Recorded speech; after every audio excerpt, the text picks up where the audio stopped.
As you know, as a regular viewer of Sabaton history, every single song Sabaton has ever written is about military history. Almost, but not this one. I'm Indy Neidell. And this is Joakim from Sabaton. This is Sabaton history.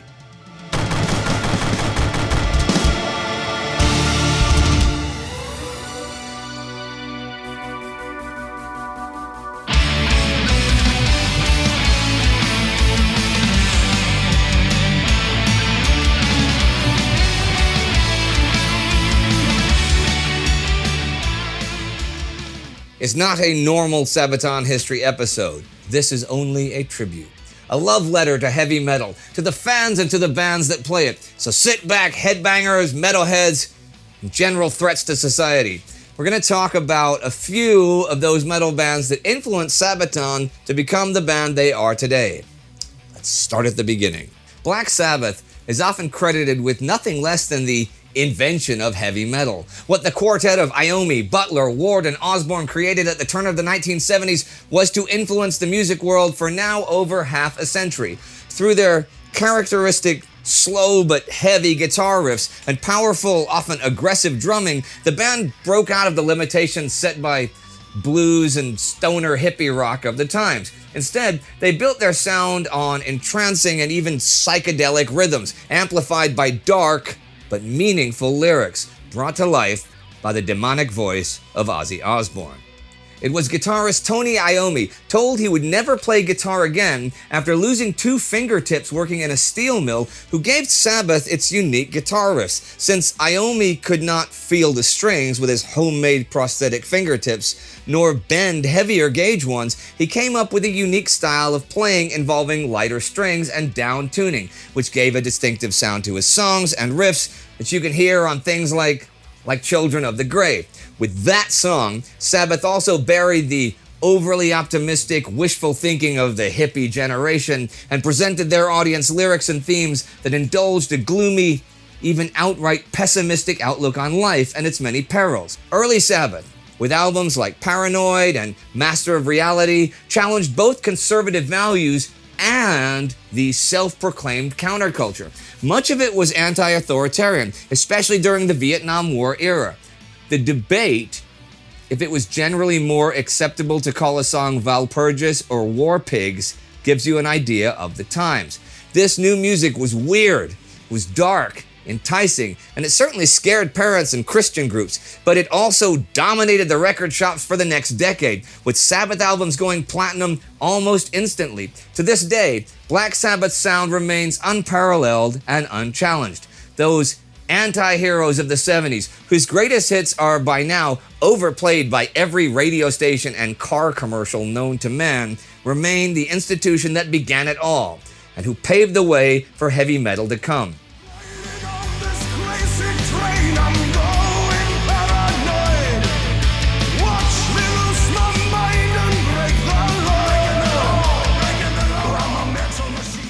Want to know a weird side note? I have cats, right? I used to have 4, and they're outdoor cats. And if none of them were around, and I put on Sabbath, Bloody Sabbath, within seconds, all 4 of them would be in the room and all cuddled down. And it's really amazing. It did not work with other Sabbath albums, though. Only Sabbath, Bloody Sabbath. I told you guys about this before, right? Yeah, I've heard it. Yeah, I think it's really cool that cats like Sabbath, Bloody Sabbath. That's that particular album. Anyhow, throughout the 70s, metal was still trying to find its sound outside of traditional rock, groovy blues, and newly emerging punk. One band that began setting the tone was Judas Priest. Led by the glass-shattering high vocal screams of frontman Rob Halford, Priest's sound got faster and got heavier with each new album.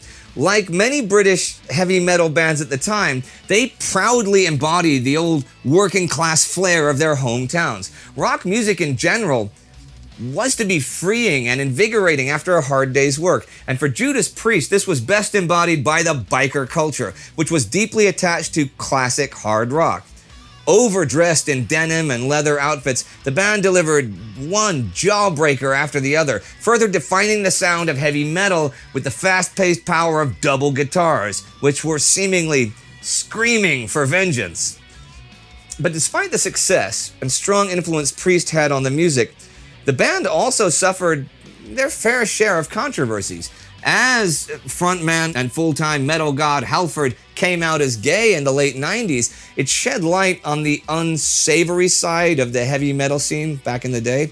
Halford had to deal with depression and alcoholism, unable to come to terms with his sexuality because of the overly macho culture heavy metal portrayed. Even in the late 90s, he still feared that he would lose a significant amount of fans after coming out.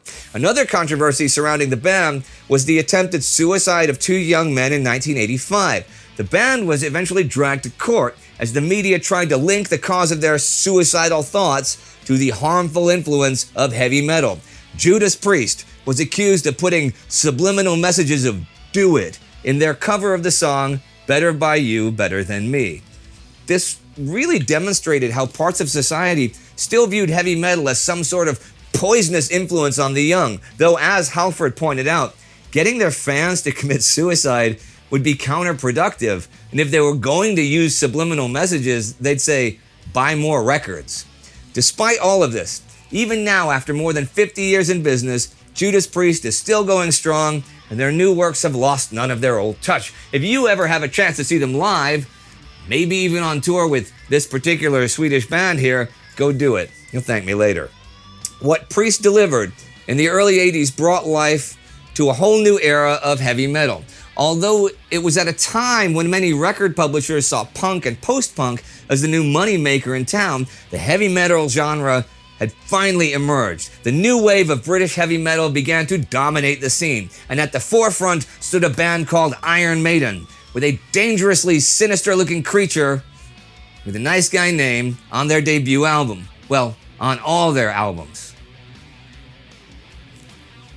Okay, it's similar, right? Similar. Okay, he doesn't look like Eddie, but this is Freddie, or Teddy. Teddy? Hi, Teddy. Teddy. Under the guiding hand of Steve Harris, Maiden took the influences of progressive rock and current British punk and mixed that with fast-paced melodic heavy metal sounds. Throughout the 80s, Iron Maiden fans, long-haired and dressed in denim, banged their heads to neck-breaking rhythms and sang alongside the air siren of then-singer Bruce Dickinson. Albums like Power Slave or Somewhere in Time became instant classics. Iron Maiden also had a soft spot for historical figures or mythological themes, from Genghis Khan to Alexander the Great to the Crimean War. Songs about matters of life and death became a hallmark of their lyrical writing. For example, the words of Winston Churchill's famous blood, toil, sweat, and tears speech were used as an opener for Iron Maiden shows for years.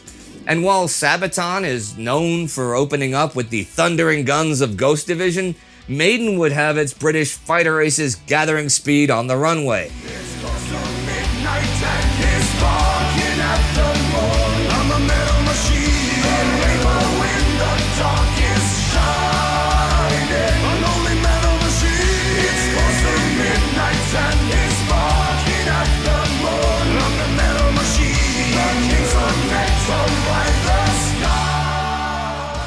While the world focused on the heavy metal scene in Great Britain, a young Danish drummer by the name of Lars Ulrich aspired to start his own band in Los Angeles. Through an ad in the newspaper, he got in contact with guitarist and vocalist James Hetfield. Together, they birthed Metallica.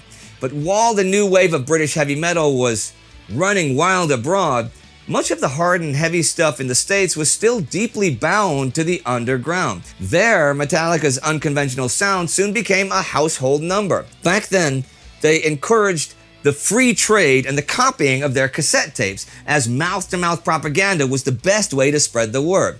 Their demo, No Life Till Leather, soon became not only a fan favorite, but also led to their first record deal. Breaking away from the hair and glam metal-infested Los Angeles, Metallica's debut album, Kill 'Em All, became the new benchmark for the American metal scene. With Anthrax, Megadeth, and Slayer, thrash metal developed, with rapid shredding riffs and a violence on the drums that would make a lumberjack jealous. Thrash was to attract a whole new audience that longed for an even faster and an even heavier sound. With the release of Master of Puppets, Metallica elevated itself to worldwide renown. Later releases like And Justice for All broke all record sales for American underground metal, and songs like Enter Sandman and Nothing Else Matters became worldwide chart toppers. Only a few bands have the luck and skill to be successful enough to live off their music.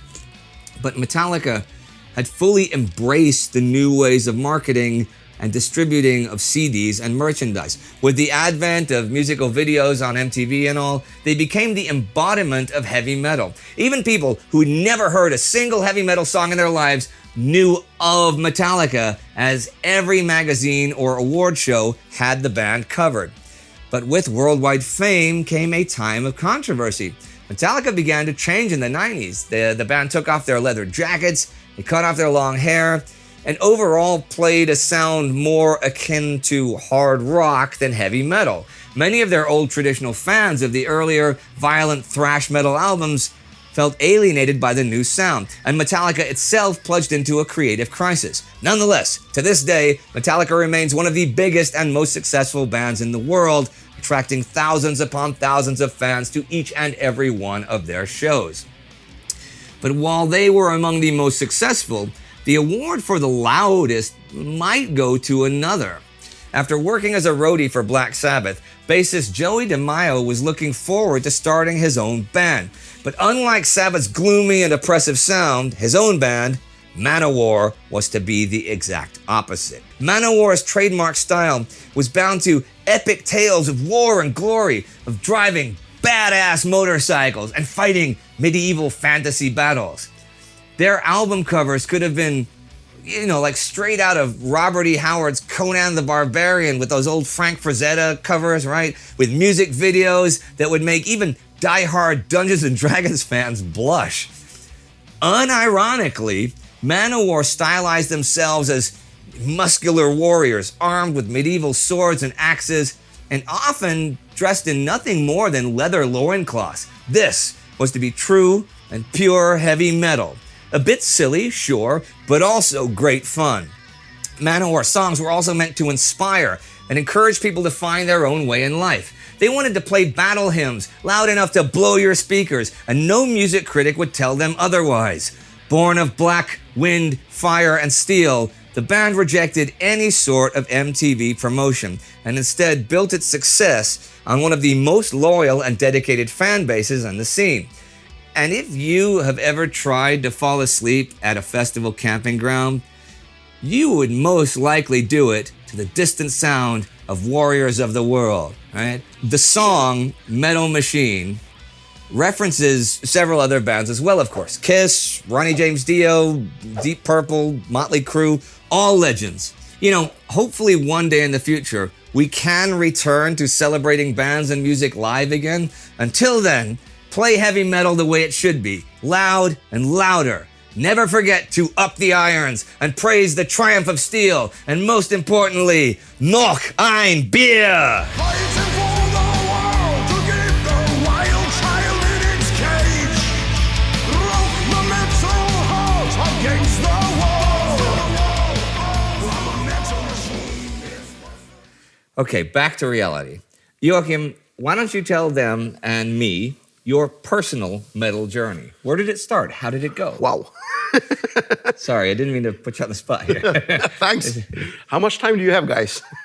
Well, I would guess from a metal point of view, first time me choosing to listen to some sort of music, it was actually, I was 3 or 4 years old. And back in those days, Swedish television showed heavy metal or music videos in general. Okay. I don't remember this, but my mom told me the story, that she was sort of in the kitchen, I was in front of the TV, and she heard me scream. Okay. She's like, oh, my kid is dying. So she ran into the living room, and there I am jumping and freaking out into the video of We're Not Gonna Take It or I Wanna Rock by Twisted Sister. Wow, okay. We don't remember which song it was, but she saw my reaction and being... Is that a pledge pin? Sorry, I couldn't help it. Well, my mom is pretty open-minded. She's like, oh, they look kind of fucked up, but, he's a good singer. Yeah. And she, being a lovely mom, she bought me the vinyl. Yeah, Stay Hungry album. Yeah. And that was my sort of first music by choice. I didn't buy it myself because I was only 3 or 4 years old. And ever since, it was, I mean, I did listen to other stuff. There was everything from Wasp, Halloween. I bought Keeper of the Seven Keys Part 2 at a sort of midnight opener, they on the release day. These are actually vinyl times. Which Van Halen did you prefer? Ooh, that was actually later. I didn't come across them while they were, but today, I'm not sure. I think I'd go Sammy Hagar. See, the third 45 that I bought before I could afford records, the third single I bought was Dance the Night Away with Van Halen. Yeah. The first one was I've Had Enough by Paul McCartney and Wings. The second one was King Tut by Steve Martin. Okay. Yep. Steve Martin. And the third was Dance the Night Away, which I still think is one of the greatest songs of the 20th century. I'm a big Diamond Dave fan, I got to admit. We can fight it out. There is so much good music in that era, I think. But I mean, I guess any person would say that about the era you grew up in. You're gonna start around there, and you'll go a little bit forward, a little bit backward. And I guess it's the same for every generation. But people tend, when people are nostalgic, like I was specifically nostalgic in, let's say, the late 70s and early 80s for 50s music, which wasn't like when I was born. It was a while before I was born. And also I was really into like some of the 20s music, like especially like some of the beginnings of the real acoustic blues. And then you get to the 30s, you get Robert Johnson and Blind Lemon Jefferson. That stuff I really liked a lot. Okay. So like when the White Stripes came out, I was like, the 50s make sense in a way, because as you discover, you always want to discover the roots of your music. So, I mean, I remember, obviously discovering metal 80s and 90s, but somewhere in my teenage years, I wanted to know where that came from. Right. Yeah. So I would go into the 70s. I would find out about Black Sabbath. Obviously, you were still active. There would be Deep Purple, Rainbow, and that would take me sort of into the late 60s as well. And did you go back and listen to Ronnie and the Redcaps? Ronnie and the Redcaps? That was Ronnie James Dio's first release in I think it was 1957, but it might have been 1959. I thought it was Ronnie Dio and the Prophets.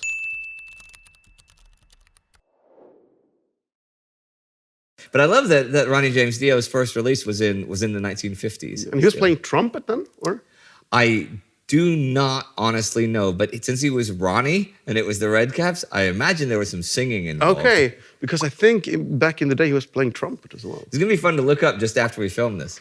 We should really look this up before we start filming. No, this is the kind of things that people like. But here's a question: when you guys first put together Sabaton Mark I, Sabaton 1.0, when you guys were hanging around after rehearsals or before rehearsals, or when you'd go to a show and stuff, was there something specific musically that you could all agree on?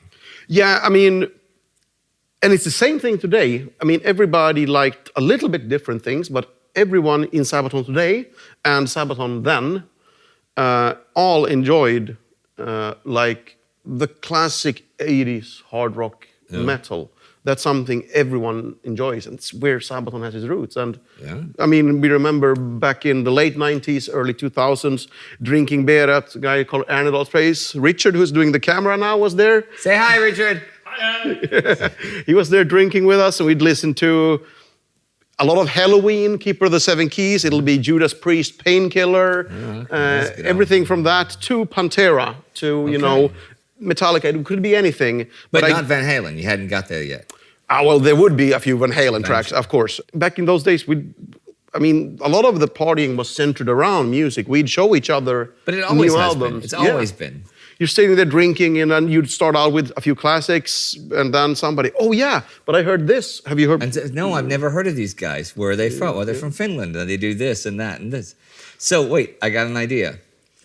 Ladies and gentlemen out there in Sabaton history world, why don't you tell us in the comments your metal world, and this is me that's saying it, so this is on me, not you, and if there's something that we think is a particularly good story and a particularly good journey, I will take it upon myself when the quarantine is over, make no mistake, these words, that I'll send you some kind of Sabaton t-shirt or CD or something if I think it's a really awesome story. That's on me. That's not on you. And it is when the quarantine's over, because we can't do merch right now. No. It's not possible. But I do like the idea of reading people's journeys, how you came to Sabaton. Maybe you started with Sabaton. Maybe you started with Kiss. Maybe you started with Venga Boys and you thought, oh, I really like Venga Boys. And then you heard a Sabaton song and you thought, man, these guys are like the same band, just with different clothes. And so you went there. I don't know. It could have gone any way. It was fun to do the whole metal machine thing because since it wasn't a military history thing, it was a challenge for Markus and me to do the history. And we were talking about this, like, well, what are we going to talk about? And I thought, what about... He's a big liar. They actually haven't done that part yet. We're actually recording this talk before. Okay, he's true. We haven't filmed the history part of this yet. Nope. So okay, and he promised, he said he basically wasn't gonna show us until, we're airing. Yeah, they don't get to know, because normally they see the scripts and the footage and stuff. But this one, it's not going to. And I have an idea for a couple of other part 2 and part 3s of Metal Machine, right? Yep. Sorry about the detour, but thank you for watching, and I guess that's it for today. I think this is a very interesting episode because I know people are going to want to hear about things like how you ended up doing the music that you end up doing and stuff. So thank you for today, and we'll see you next time and every time on Sabaton History, and drink your milk.